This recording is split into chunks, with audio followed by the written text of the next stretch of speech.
শান্তিপুরে নদে ভেসে যায় শান্তিপুরে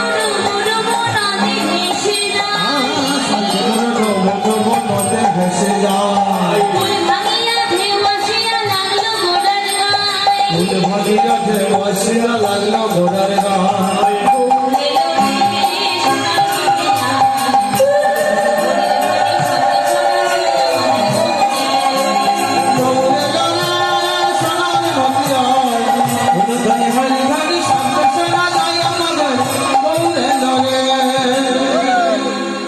তাই গৌরহরি যখন সুরধনির তীরে রাস খেলা আরম্ভ করলেন তখন কি হলো না গৌরহরির যারা ভক্তগণ অন্তরঙ্গ ভক্ত গৌরহরির অন্তরঙ্গ ভক্তরা কি করলেন না ফুল